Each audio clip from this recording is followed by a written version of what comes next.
Para a condução dos trabalhos, passamos a palavra ao coordenador da mesa, Dr. Marcelo Arruda Kiel. Alô? Pronto. Boa noite a todos, bem-vindos ao nosso congresso. Vamos iniciar nossos trabalhos. Já foi feita a apresentação dos nossos palestrantes, né? O doutor Antônio Carlos Félix das Neves, psicanalista, doutor, e a doutora Janete Vargas Simões, desembargadora do tribunal e coordenadora do Núcleo Permanente de Métodos Consensuais e Soluções de Conflito. Cada um terá um tempo, aproximadamente, de 20 minutos para apresentar o seu trabalho. Em seguida, a doutora Aline terá um tempo de 10 minutos para fazer algumas considerações e questões. Em seguida, passaremos a palavra ao público, ok? Doutora Janete, a senhora gostaria de iniciar? Boa noite a todos e a todas. Eu cumprimento os integrantes da mesa na pessoa do Dr. Marcelo. É um prazer tê-los aqui. E quero dizer, doutora Wanda, que o que nós estamos vivenciando hoje é um sonho muito antigo. É uma realidade e eu sinto como uma conquista. Que bom que eu pude participar, estou podendo participar desse momento tão importante na construção de um diálogo direto entre o Poder Judiciário e a Escola Lacaniana. Me lembro que, lá pelos idos de 1990 e pouco, ainda no interior, houve um curso trazido pela Universidade Federal do Rio de Janeiro, em convênio com a FDV, de Psicologia Jurídica. E eu me inscrevi no curso de pós-graduação, com uma carga horária muito grande. E depois de alguns dias, comentando sobre o curso com alguns colegas, mas de jurídico não tinha ninguém lá, nós éramos em dois, eu e uma servidora da Vara de Execução Penal de Vitória. E comentando numa roda de colegas no evento aqui, na Escola da Magistratura, um me disse o seguinte: vai ficar doida, vai levitar daqui a pouco. Você está procurando sarna para se coçar. E aquilo me deixou muito tensa de ver a visão que nós, estou falando disso em 1990 e pouco, não é a visão que o operador do direito hoje, com certeza tem. Eu estou muito feliz de ver essa caminhada e o resultado dessa caminhada. Foram mais de 1000 inscrições. Nós tivemos que limitar e muito. Temos uma fila de espera de mais de 200 pessoas querendo participar do evento. Então, a necessidade de entendermos qual é o conflito na sua origem, como resolver, como ajudar as pessoas, eu acho que demonstra todo o interesse que a sociedade teve, não só do operador jurídico, mas de diversas áreas.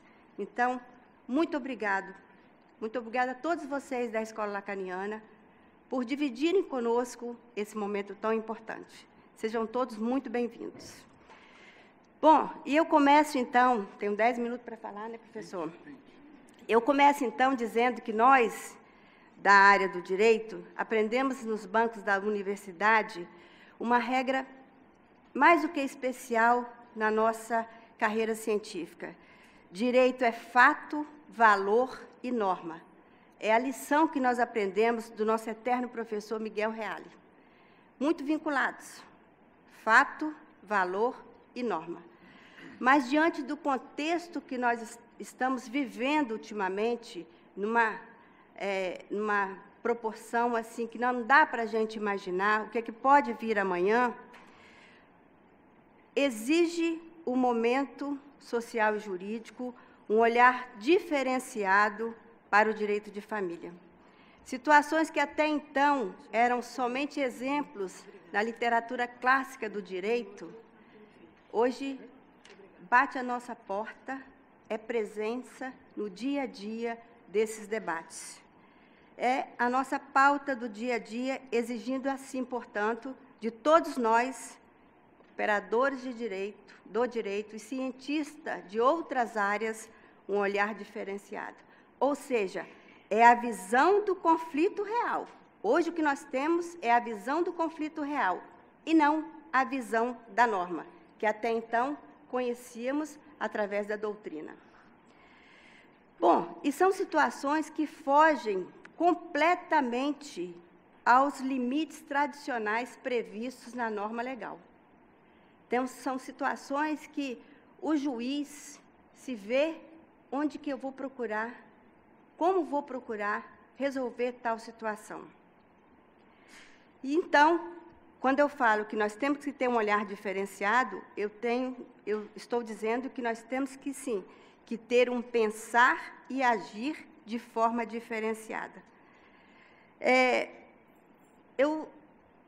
Buscando alguma doutrina em relação a essa união entre direito e psicanálise, eu encontrei uma lição muito interessante de uma professora que tem um livro sobre direito de família e psicanálise, professora Cristina de Oliveira Zamberlan, que diz o seguinte, que nunca antes as coisas haviam mudado tão rapidamente para uma parte tão grande da humanidade.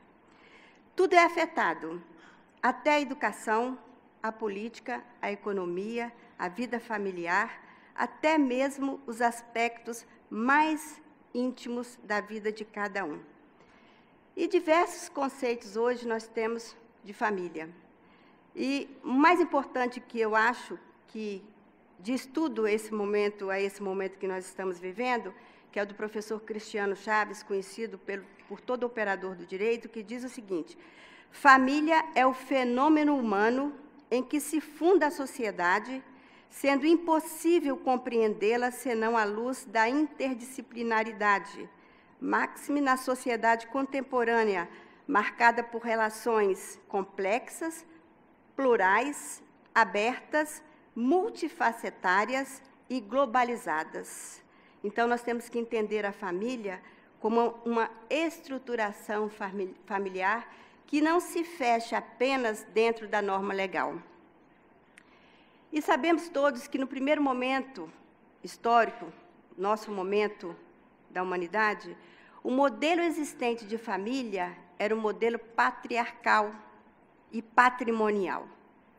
As famílias se uniam, se casavam para manter o patrimônio e a figura patriarcal.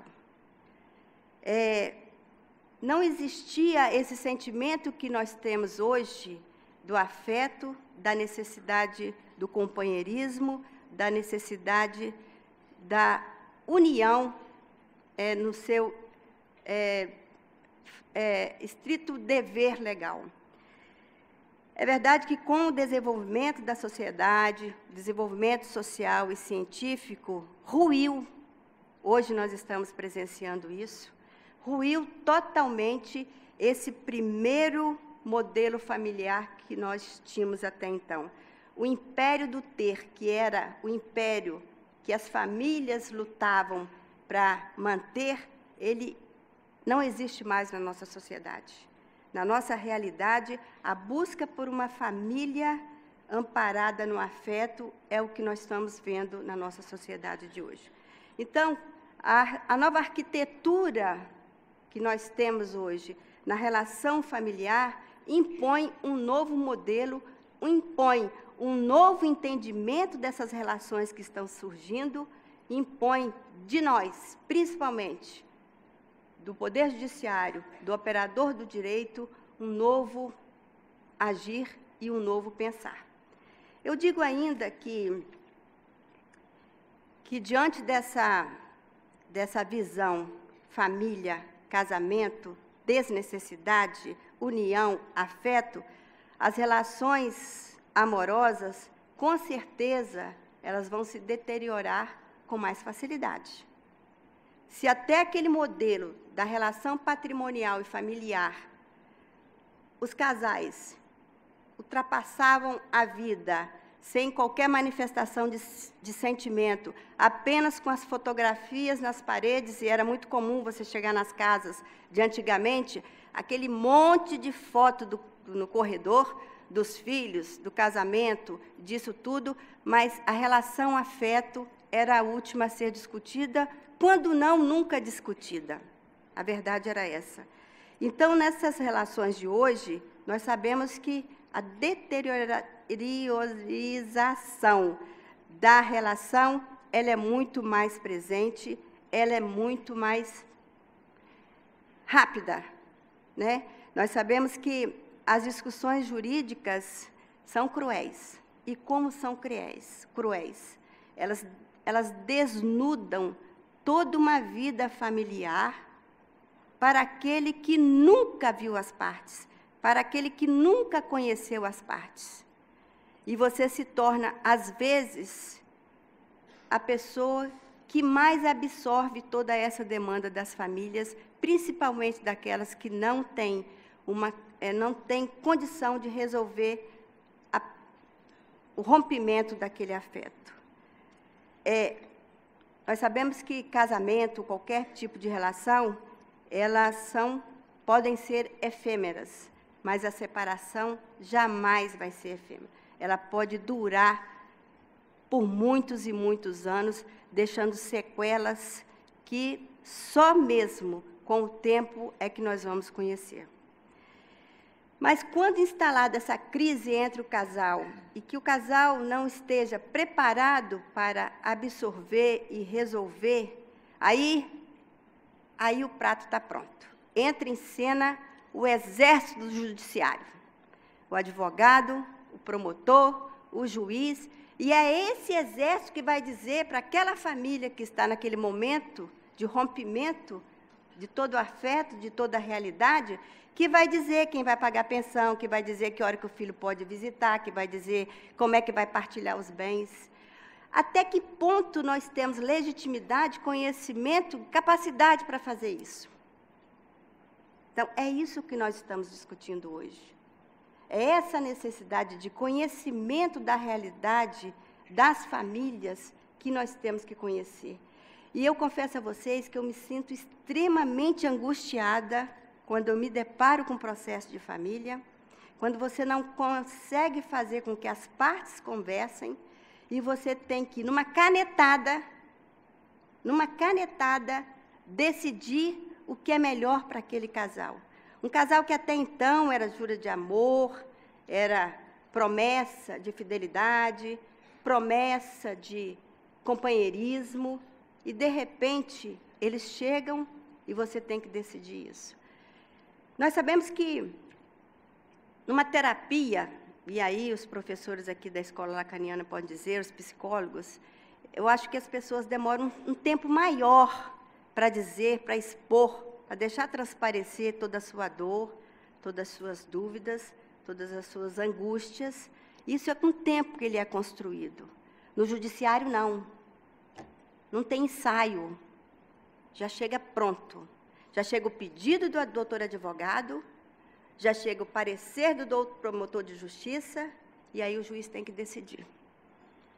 Eu acho que não é o papel do judiciário fazer essa intervenção de forma tão clínica, num assunto tão delicado e num assunto que diz respeito à vida de cada um, à estrutura da sociedade, ao crescimento de uma criança, à educação que ela vai receber. Então, é a consideração que eu quero deixar para todos nós aqui, fazermos essa indagação durante esses momentos que vamos passar aqui, e quem sabe, nós do Judiciário podemos ter uma resposta melhor, assim como podemos colocar para todos os operadores da ciência, do psicológico, as nossas dúvidas e as nossas inseguranças. Dizem que juiz não pode dizer que não tem dúvida. Todo juiz tem dúvida. Ai dele se não tiver. Se ele não tiver, é porque ele virou um robô. E assim como o Ministério Público também.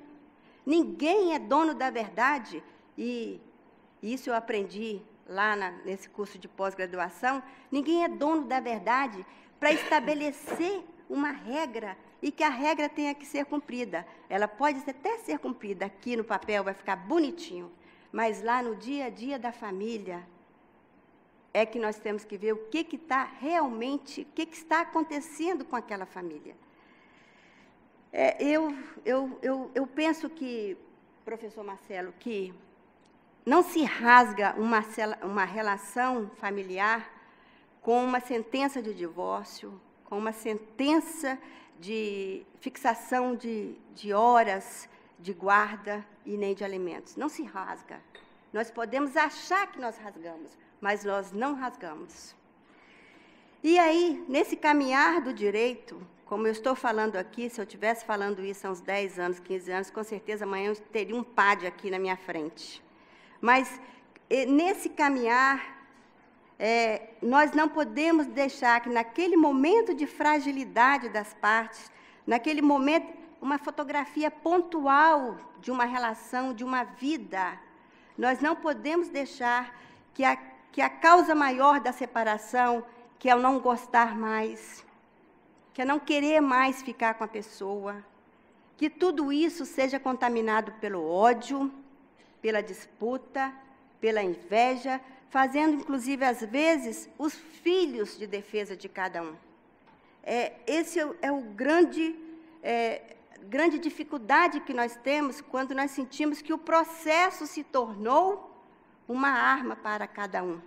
E que, às vezes, as armas usadas são os próprios filhos. A falta de afeto hoje a maior causa das separações. Não tem. E todos esses itens que eu trouxe aqui, a inveja, a raiva, tudo isso são os ingredientes maiores para os dramas de todas as vidas, né? O amor pode se transformar em um paraíso, mas do paraíso pode se transformar em um inferno. E, às vezes, numa separação, o que nós vivenciamos, o que nós discutimos nos processos, é uma verdadeira tragédia humana, é um verdadeiro inferno que as partes vivem. E não adianta. No calor do conflito, é uma fantasia de todos nós, operadores do direito, achar que é possível descobrir o responsável pela ausência do afeto, pela ausência do querer ficar, pela ausência de querer manter aquela relação. Nem sempre o traidor é o responsável. E nem sempre o traído é a vítima. Não tem como se analisar quem é o responsável pela quebra do afeto, pela quebra do amor. Isso nós temos que vivenciar todos os dias. Mas eu entendo também que não cabe ao juiz, Estado, insistir para que as pessoas continuem aquela relação. A famosa audiência. Tem acordo? Tem acordo. Se não tem acordo, então eu vou decretar o divórcio. Ou, se tem acordo, vocês vão ficar juntos o resto da vida. Eu entendo que sendo o afeto a base de toda a família, o Judiciário buscou, através da legislação, o caminho mais certo, ou pelo menos eu penso que é o mais certo, e queira Deus que tenha resultado, e não fique só na legislação, que foi a necessidade, vinda agora, através do novo CPC, da possibilidade da mediação entre as partes.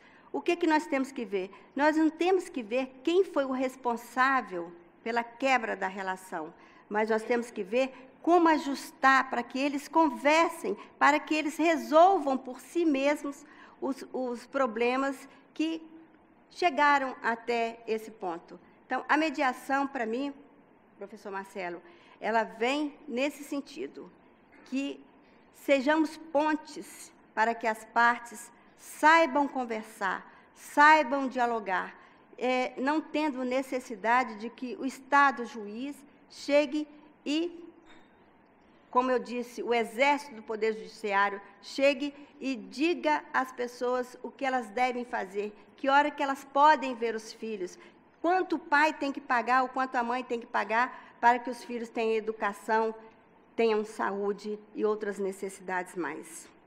Então, quando nós recebemos os resíduos daquela relação, nós temos que ter, então, capacidade de fazer com que as partes promovam o diálogo, promovam entre si e encontrem a maneira mais ou menos drástica naquela naquele rompimento da relação. Eu vejo, então, como uma humanização do direito de família, com um processo mais verdadeiro, um processo mais palpável, colocando-se todos, operadores do direito, e aí eu incluo advogado, o Ministério Público, a magistratura, colocando-se no lugar do outro, sentindo que aquele problema não é de um terceiro, mas aquele problema é de todos nós, porque é um problema da sociedade, porque dentro de uma relação dessa que nós vamos gerar os futuros adolescentes, que nós vamos gerar os futuros adultos, com tudo aquilo que eles vivenciaram, com tudo aquilo que eles vão passar para a sua outra geração, para a sua nova geração. Então, construir pontes, compreendendo os processos sociais, culturais, e que não há história linear. Não existe nenhuma história linear. Não existe doutrina, não existe jurisprudência, não existe história de cada um, de cada família linear. Ela sempre vem acompanhada com luzes, com escuridão, em cada momento certo da vida. O que nós não podemos fazer é olhar o drama de cada um como se fosse uma pequena fotografia, e não a vida toda das pessoas. Muito obrigada.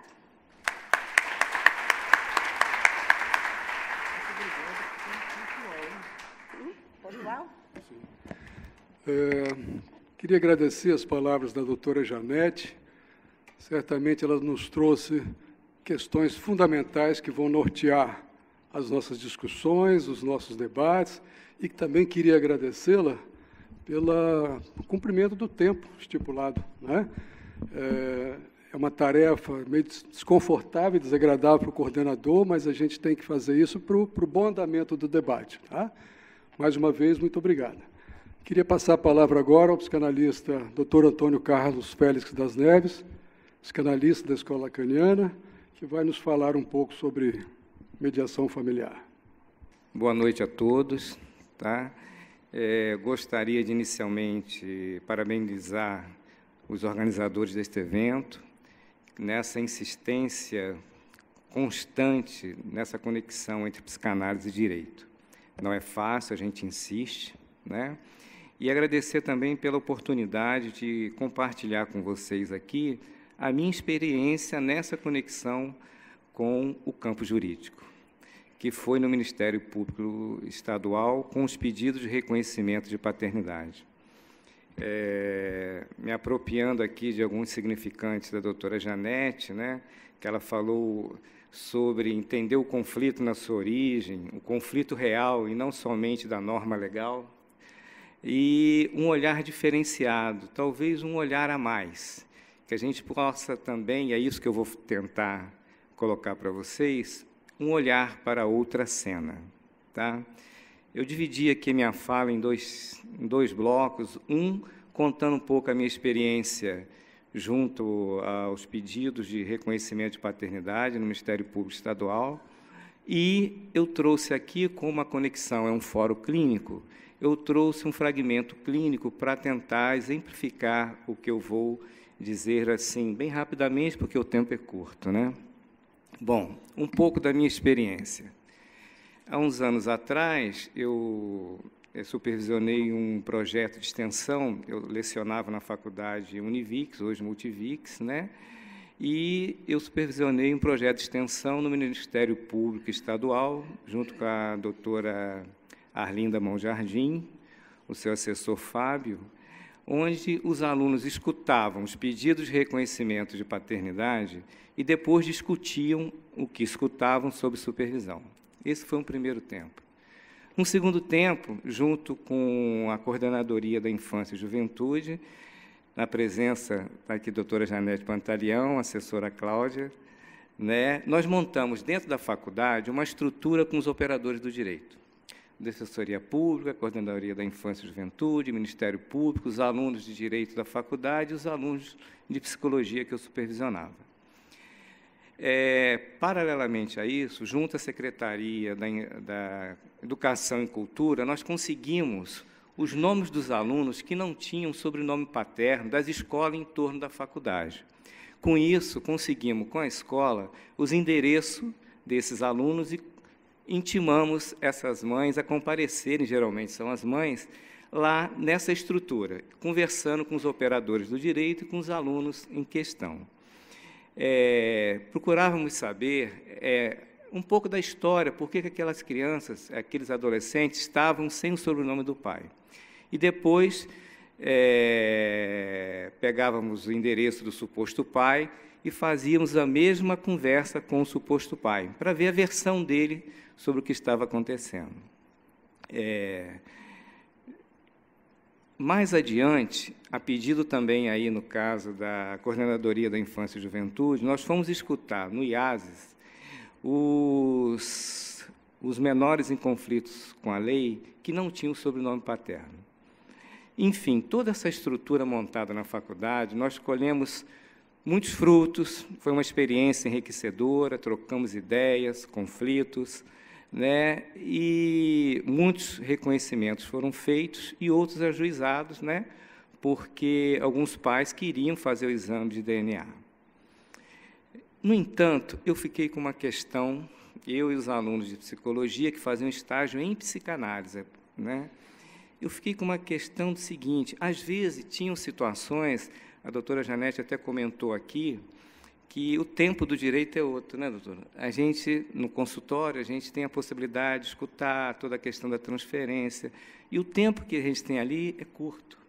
E, no entanto, nós sentíamos a necessidade de escutar um pouco mais. Escutávamos coisas que era preciso, né? A senhora falou de conversar. Era preciso conversar um pouco mais, talvez mais um encontro, 2 encontros, para que a gente pudesse ter um olhar diferenciado para aquela demanda, para aquela queixa. E, às vezes, era difícil a gente se fazer entender aos operadores do direito, né? Às vezes era difícil aos operadores do direito entenderem o que a gente queria escutar. Não, mas não estava falado ali e tal. Não, mas não é isso, tem uma coisa a mais. E isso me angustiava muito, né?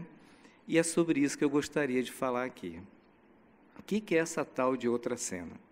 Só para vocês terem ideia, uma aluna que eu designei para ir ao IAS escutar os jovens em conflito com a lei, quando ela chegou lá, encontrou um operador do direito que fazia parte do processo, né, da operação lá na faculdade. E aí ele ouviu, a reconheceu e falou assim, o que você está fazendo aqui? Eu vim escutar os menores, né, os adolescentes. Não, não precisa não, eu já escutei. Aí ela, não, mas eu quero escutar. Não, está aqui, ó, o relatório está aqui, o questionário semi-estruturado está aqui.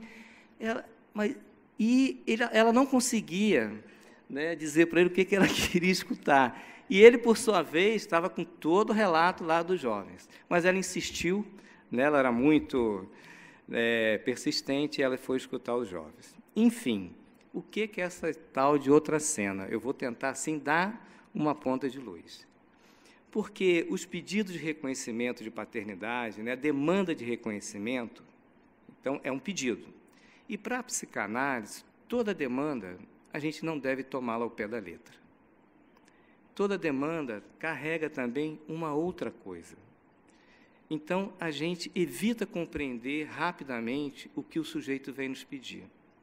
Igual quando você escuta uma frase, o sentido da frase só vem no final.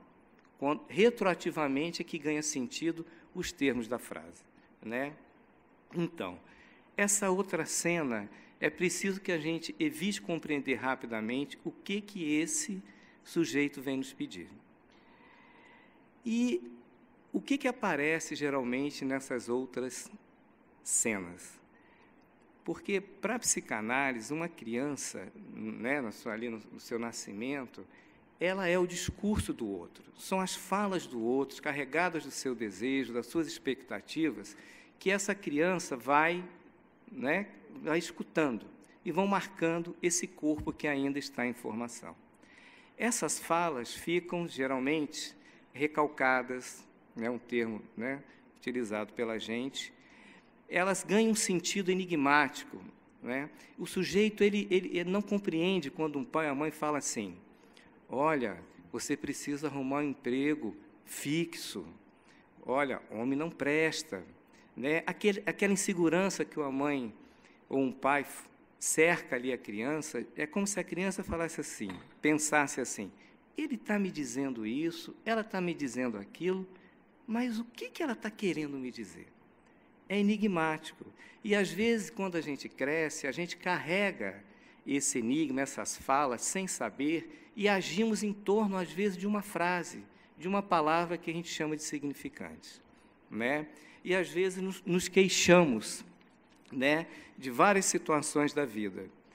E é interessante essa história da queixa, né, porque um dia uma pessoa falou para mim assim, doutor, eu perdi a minha queixa, e agora, o que eu faço? Né? O sujeito ali, na sua queixa, no seu pedido, ele mantém ali alguma satisfação na insatisfação, num certo desprazer. Porque o ser humano, assim, ele carrega uma incompletude. Ele não vai jamais encontrar o objeto que o complete. Então, ele acha que é o outro que impede que ele seja feliz. A gente usa um termo, né, chamado de gozar. Então, quando ele começa lá a fazer análise, etc., ele vai se dando conta que essa satisfação plena é impossível, né? Que isso é da ordem da estrutura. O sujeito não tem como ter um objeto que o aplaque da sua angústia, da dor de existir. Então, ele coloca na conta do outro. E se ele coloca na conta do outro, ele é vítima do destino. A doutora Janete até comentou aqui que, às vezes, a vítima é que é responsável pela separação, e a gente só pode se dar conta disso escutando um pouco mais, né? Então, nesse sentido, é preciso subjetivar um pouco o pedido. Tem um axioma que vem, acho que do direito romano, que diz assim, o que não está nos autos não está no mundo, não é isso? Na verdade, o que não está nos autos está velado, às vezes é objetificado. E é preciso que, às vezes, a gente descortine essa outra cena para que se possa ter, talvez, uma visão, usando seus termos, doutora Janete, um conflito mais real, né? Um conflito um pouco na sua origem, para que isso possa, aí eu acho que eu vejo a conexão, ajudar os operadores do direito a encontrar um caminho dentro da norma, né, que também não dá para subjetivar tudo, né, mas talvez relativizar esse axioma, para que se possa ali dar lugar, na verdade, a cena está lá, ela está velada, né. Bom, em linhas gerais, só para situar o que eu tinha para dizer, vamos dizer assim, teoricamente, o caso clínico que eu vou trazer, para tentar ilustrar o que eu estou dizendo aqui, é fruto de um trabalho de um doutorado que eu terminei o ano passado, com os pedidos de reconhecimento de paternidade. Eu mesmo escutei, e foram 12 casos. Eu elegi um que eu acho que mais se aproxima do que eu estou dizendo aqui. Bem, ao caso clínico. Na verdade, a mãe é que faz o pedido de um jovem que ia completar 15 anos de idade, ela faz o pedido de reconhecimento de paternidade. Ela engravidou, como muitos casos que eu presenciei no Ministério Público, numa noite, um rapaz estava passando por aqui de Vitória, seguindo para uma outra capital, e numa noite engravida e segue caminho, né? Então, o filho é gerado nessas condições. Na verdade, ela não queria esse reconhecimento. As palavras da mãe é assim, não esperava por isso, nunca queria que isso acontecesse. Então, o que ela foi fazer lá? De onde surgiu o pedido? O surgido nasce de um sonho. Esse jovem, aos 15 anos de idade, tem um sonho aonde eu sempre falo um homem sem rosto, mas ele fala alguém sem rosto. Mas, na verdade, é um homem sem rosto que chega para ele no sonho e diz, você tem uma irmã. Né? Ele realmente tem uma irmã, de um primeiro relacionamento dessa mãe, que não tem o registro paterno, e que foi o companheiro dela na época, na verdade, era o namorado, ela engravida, eles se engravidam, vamos colocar assim, E ela fala para ele, vamos tirar esse filho. Ele diz, tudo bem. Aí ela fala, não, então você não serve para ser pai dos meus filhos. Rompe a relação, vai ter a filha sozinho, registra o nome, não aceita a pensão e entrega os cuidados da avó, porque ela trabalhava, a avó da menina, trabalhava muito. Então, já havia um não reconhecimento antecedente nessa história. Sobre o filho, né? Olha que coisa interessante, né? O Drummond falava que o parto é uma mera formalidade. Os filhos vêm antes, né? Um sonho, destino traçado, planos compartilhados, né? E quando a criança nasce, já nasce no mundo simbólico, marcado por uma ordem simbólica. Claro, não toda, porque o filho, né, há algo de real que pode responder à sua maneira a essas marcas, senão ele seria exatamente o que o outro queria dele. Mas olha, eu vou aqui reproduzir a fala da mãe, que eu tive só 2 encontros com a mãe, um com o filho e um com o suposto pai. Como que na fala dela a gente vê que já tinha ali uma história, de alguma forma, que antecedia o nascimento dessa criança. Ela diz assim, ele é minha vida, ele tinha que vir para mim, eu sentia. Quando o médico falou que ainda não dava para ver o sexo, eu disse, não precisa não, doutor, ele vai ser menino. Eu sentia, já estava escrito desde criança, quando eu brincava de boneca. Já falava que teria um menino e com o nome de Pedro, inventei o nome aqui. Quero fazer dele um homem, eu vivo para ele, eu tenho uma obsessão por ele. Então, olha o lugar que esse filho já, de alguma forma, é esperado, né? A mãe diz ainda que tem muito medo de ficar sozinha, que desenvolveu uma paranoia por eles crescerem. É interessante que, quando as meninas ligam para a casa dele, a mãe diz que ele não está, diz que ele está dormindo, né? Quer dizer, é só dela. Entra em pânico só de imaginar que o filho possa se casar. O rapaz chega no trabalho de moto, tem que ligar para a mãe para dizer que chegou, senão ela não sossega. E eis a frase da mãe que eu acho que traz um pouco essa história da outra cena. Eu nasci para viver sozinha, está escrito em algum lugar. Vejam que essa frase é uma frase enigmática que carrega quase toda a história dessa mulher, né? É ela que afasta os homens, porque o que a gente aprende com a psicanálise é que o sujeito tem uma parte naquilo que ele se queixa. E quando você permite que a outra cena possa aparecer, você dá a chance, é claro, isso é sempre uma possibilidade, que ele possa perceber que ele também arranja toda aquela situação para que aquela condição esteja daquele jeito. A gente, então, tenta incluir, implicar o sujeito naquilo que ele vem se queixar, né? Na conversa com um menino, com um adolescente, eu pergunto para ele assim, por que você não procurou, né, o seu pai antes? Ele me diz assim, o pai é que teria que fazer isso. Quer dizer, tem até razão, né? Já que ele não procurou, por que eu deveria saber dele? Aí eu falo para ele assim, da possibilidade de o pai ter uma outra versão sobre a história. Aí ele diz assim, você sabe que eu nunca havia pensado nisso? Então eu gostaria de saber por que ele não me procurou, né? Quer dizer, minimamente ali você introduz um questionamento para essa criança, né? Para esse adolescente. Ele nunca tinha pensado nisso, porque ele só tem a versão materna, ele está alienado nesse discurso materno. Né? E quando ele tem a chance de se deparar com uma outra versão, ele pode confrontar, analisar as duas e tirar a própria conclusão, tirar a sua própria versão e cair dessa alienação do discurso do outro, né? Dele se separar. Com o suposto pai, e a escuta dos homens sempre é difícil, né? Porque eles aparecem ali, é engraçado, eu vi muita coisa assim, que os homens, eles sabem, inclusive, ele diz que não sabia, mas ela fala que tinha comunicado à família, né? Os homens permanecem e mantêm a dúvida da paternidade. isso deve ter alguma função para eles, né? Eles sabem, mantêm, às vezes, tem uns que pagam alguma coisa, mas eles mantêm essa incerteza.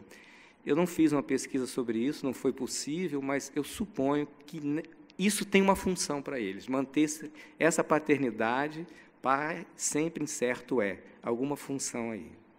Mas o que na conversa com o pai, ele me diz? O que esse rapaz quer de mim? Né? Se vingar, me matar, né? Uma coisa meio paranoica ali. E ele diz assim, não, se for meu filho, eu realmente vou reconhecer. Bem, os exames são feitos, eu não participo da entrega dos exames, né? Por uma condição interna. E aí, para que pudesse ocorrer, não, antes disso, abre-se o exame, dá positivo, o pai fica surpreso. Pede à mãe, então, que apresente a certidão de nascimento. O que acontece? Ela esquece. E a gente não esquece por acaso, né? A gente brinca assim, foi sem querer, foi inconsciente. Se foi inconsciente, não é sem querer. A gente pode não saber as razões, mas há ali um ato do sujeito.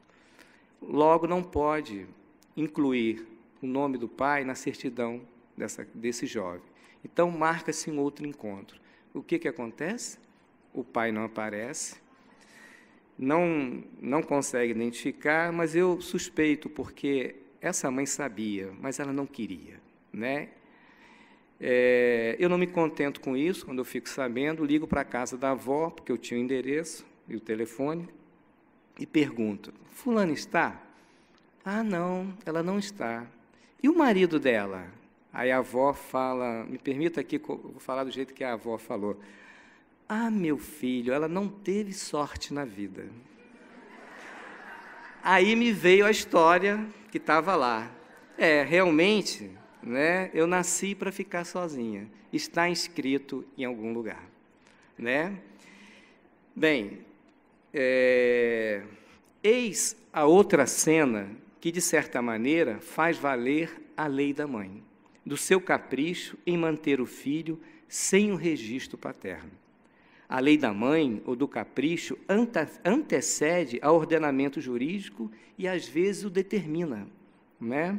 Onde localizar aí o pedido de mediação? Do lado da mãe? Não me parece. Do lado do pai? Também não. O pedido de mediação veio do lado do filho, esse sonho endereçado a alguém. Porque, para a psicanálise, o sonho tem um sentido. Quando se está em análise, você sonha para o analista, sonha em função das intervenções, das coisas que você fala, e o sonho mostra, vai balizando, uma das funções, como que esse sujeito vai se localizando frente ao outro, né? No caso, esse jovem está preso frente a esse desejo, como a mãe fala, obsessivo por ele. Ele precisa que uma função paterna possa mediar a relação dele com essa mãe. Aí é que se localiza, né? E o sonho, quer dizer, o homem sem rosto, no meu modo de pensar, faz ali uma função, é um apelo à função paterna. Apelo, e a função paterna é essa que faz a mediação frente ao desejo do outro. Alguém tem que encarnar. E quando no privado da família isso está precário, isso vai aparecer aonde? No judiciário. Lá que vai se fazer o pedido na figura dos operadores do direito. Alguém que possa encarnar essa função, né? Que possa ali fazer a mediação. Então, o que eu estou querendo dizer com isso, que a outra cena pede mediação. Então, por isso, utilizando os seus significantes, um olhar diferenciado, um olhar que possa dar lugar nos autos, né? Dentro do possível, é claro, a essa outra cena, né?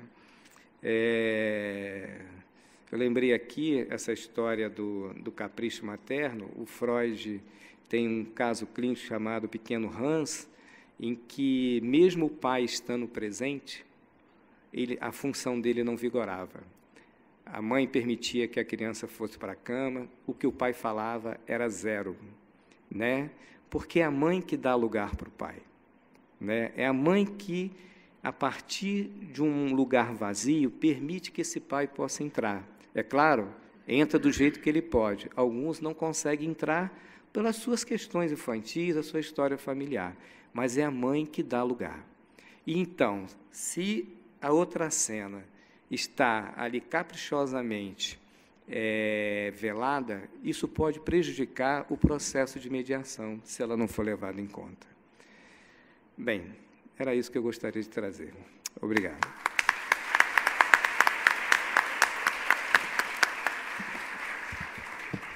Agradecer ao doutor Antônio Carlos pelo excelente trabalho e como que já começa a se recortar, né, se atravessar as questões, né, o destacado pela doutora Janete, um olhar diferenciado, se complementa com o que o doutor Antônio trouxe, o olhar a mais, que esse olhar diferenciado possa ser um olhar a mais. Agradeço ao Antônio pelo tempo, né, bacana, e passo a palavra agora à doutora Aline Moreira Souza Tinoco, a juíza da Vara de Família de São Mateus, para fazer algumas considerações enquanto debatedora. Boa noite a todos. Quero inicialmente parabenizar os palestrantes, a desembargadora Janete, da forma com tanta sensibilidade que trouxe para nós a visão do tema tão relevante que é a mediação nas unidades de família. Parabenizo também o doutor Antônio Carlos pela visão do psicanalista que trouxe para nós de um caso que nós, enquanto magistrados que têm atuação nas varas de família, as ações de investigação de paternidade são ações corriqueiras no nosso dia a dia e trouxe para nós um outro olhar, né, que em meio o número elevado de processos, às vezes nem observamos, né, essas questões. O tema dessa mesa é mediação.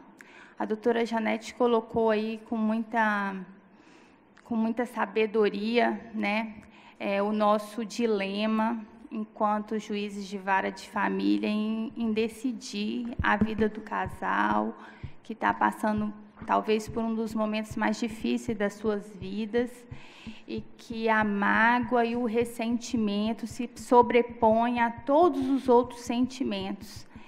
E como tem sido um desafio para nós mediar isso, porque a doutora Janete falou e concordo que a melhor decisão vem das próprias partes, a autocomposição. Muito difícil para nós, enquanto estranhos à relação, dar a decisão mais sábia e mais justa, que vá atender aos interesses do casal que está se separando, dos filhos, né? E ter uma interferência tão incisiva na vida deles. Mas isso, para nós, tem sido um desafio muito grande, né? Pelo volume, pela estrutura e porque precisamos ter mesmo muita sensibilidade. A doutora falou como um avanço as mediações que agora o novo CPC adotou nos processos, e eu particularmente tenho entendido e tenho adotado as audiências, não de mediação, porque ainda não temos mediadores, mas como um ato obrigatório, uma audiência de conciliação, visando como objetivo maior agora do novo CPC estimular, proporcionar a autocomposição, ao invés de uma decisão nossa. A nossa decisão, a nossa imposição seria a última opção. alguns colegas ainda não entendem que essa audiência seria obrigatória, seria, de fato, necessária. E aí eu queria ouvir a opinião da desembargadora, que trouxe colocações tão importantes para a gente, tão relevantes, principalmente para nós que estamos no nosso dia a dia, todos os dias lidando com essas situações tão delicadas. Olha, é público e notório as dificuldades que o Poder Judiciário tem passado nos últimos anos, não só aqui no Estado, mas em todo o Estado, todos os estados da Federação. A imposição do novo CPC, em relação à necessidade da primeira audiência de conciliação e mediação, eu posso dizer, francamente, ainda que com muito pesar, que é uma realidade que nós vamos demorar um tempo muito grande para ter estrutura para tudo isso. Nós contamos hoje só com mediadores voluntários. O voluntário tem a sua atividade principal, ainda que ele tenha a vontade de prestar um serviço, de se envolver, mas a gente sabe que a lei da sobrevivência é muito maior. Reconheço essas dificuldades, mas quando nós falamos assim, da necessidade do magistrado, da necessidade do advogado, do Ministério Público, em ter um olhar diferenciado, em pensar agir de forma diferente, eu digo sim, que é necessário, é obrigatório pela regra do novo CPC, mas é necessário para quem se dispôs, para quem optou em trabalhar com uma área tão delicada. É aprender a lidar com a dor do próximo. É necessário, sim. Esse caso clínico que o doutor colocou para nós, esses acompanhamentos depois desse menor, à época com 15 anos, como é o trabalho que vocês desenvolvem?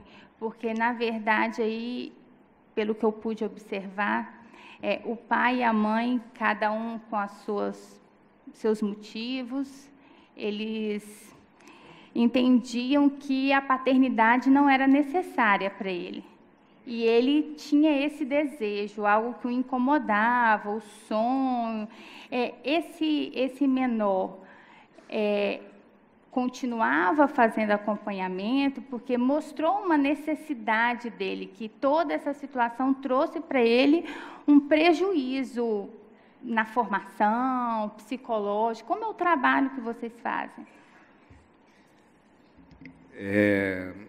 Na verdade, esse trabalho não é feito, né? E eu procurei saber que em quase lugar, pelo menos que na época, assim, a gente até esboçou a possibilidade de 6 meses depois a gente acompanhar, e aí tem os entraves dos estágios que os alunos mudam, né? Mas na verdade isso não era feito, né? Eu estou até intencionando, né, com alguns colegas, a gente fazer uma pesquisa pontual, um tempo talvez de 1 ano, mas isso está como projeto a ser realizado. Mas, a respeito ali do caso em si, é muito difícil quando não tem uma demanda de querer falar de um sofrimento, né? Na verdade, a mãe, depois que isso aconteceu, ela não quis mais tratar, deixou como está, que isso já estava escrito em algum lugar, que ela não queria isso, e volto a dizer, pelo capricho dela, ela realmente faz com que isso aconteça. Então, a gente não conseguiu com que essa mãe voltasse. O menino, por sua vez, ficou, né, indignado ali com a questão do pai, também não quis mais falar sobre isso. E o pai nem se fala, né? Então, assim, claro que cada caso é um caso, mas neste caso específico era muito difícil, assim, apesar da gente que percebia esse sofrimento, para você ter ideia, a única coisa que essa mãe falou do pai é que o pai usava moto, e era o objeto que o menino mais gostava. Então, algum franqueamento ela fez, né? Via significante moto, que transita, né? A gente pode brincar com esse significante, mas ele pode transitar, mas ainda está muito preso a esse capricho, né? Então, é um trabalho a ser feito e é de muita importância para ver se o que a gente faz tem efeito ali, né?